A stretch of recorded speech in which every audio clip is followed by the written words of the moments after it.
Hello বিয়ন। So আমার পিছনে bike দাঁড়িয়ে আছে আর চলে এসেছে একদম মাঠের মধ্যে, যেখানে কোনো নয়েজ নেই। বেসিক্যালি হেলমেটের যে সার্টিফিকেশানগুলো হয় সেই সার্টিফিকেশানগুলো নিয়ে আজকের ভিডিও টপিক। দেখুন, ইন্ডিয়ান স্ট্যান্ডার্ড হচ্ছে আইএসআই সার্টিফিকেশান, যেটা না হলে আপনি বাইক চালানোর সময় পুলিশ ধরলে আপনাকে ফাইন দিতে হবে। বাট এই আইএসআই সার্টিফিকেশানের বাইরেও বেশ কিছু সার্টিফিকেশান হয়, যেটা ফরেন সার্টিফিকেশান বলতে পারেন, যেমন dot and ECE. Dot and ECE এই ধরনের সার্টিফিকেশানগুলো যে হেলমেটে থাকে সেটার কিন্তু গুণগত মান, কোয়ালিটি যেটা আছে, বিল্ড কোয়ালিটি, এটা অনেক বেটার হয় এবং একটু বেটার, একটু এক্সপেন্সিভ হয়।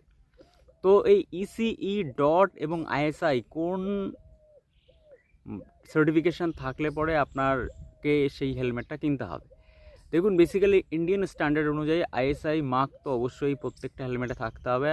আর সেই মার্ক থাকা হেলমেটই আপনি কিনে লিগালি বাইক চালালে পরে ফাইন আপনাকে দিতে হবে না।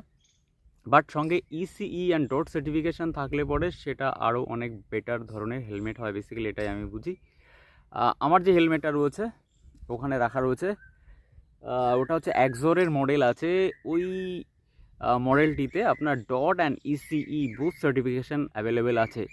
এবং হেলমেটটা আমি ইউজ করছি দীর্ঘদিন হয়ে গেল, মোর দ্যান 3 ইয়ার্স। এক্সপিরিয়েন্স যেটা আছে সেটা খুবই ভালো এক্সপিরিয়েন্স আমার যেটা আছে।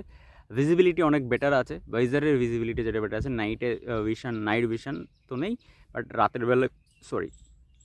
বেলায় খুব ক্লিয়ারলি দেখা যায়, এটা একটা অনেক বেটার ভালো জিনিস। আর এটার সঙ্গে সঙ্গে ওভারঅল যে ওয়েট ম্যানেজমেন্টটা আছে, হেলমেটের যে ওয়েট যেটা আছে সেটাও ঠিকঠাক আছে। সো ওভারঅল আমার এক্সপিরিয়েন্স এই হেলমেটটার সঙ্গে খুবই মোটামুটি ভালো। তো এই হচ্ছে হেলমেটের সার্টিফিকেশান বেসিক্যালি অ্যাভেলেবেল আছে। আপনারা মিনিমাম আইএসআই সার্টিফিকেশানওয়ালা হেলমেটের অবশ্যই আপনাকে নিতে হবে। যদি বেটার হেলমেট হয় তাহলে ডট অ্যান্ড ইসিই সার্টিফিকেট থাকলে পরে সেটা অবশ্যই আপনারা নিতে পারেন। তো এই ভিডিও কেমন লাগলে অবশ্যই কমেন্ট করে জানাবেন। দেখা হচ্ছে নেক্সট ভিডিওতে।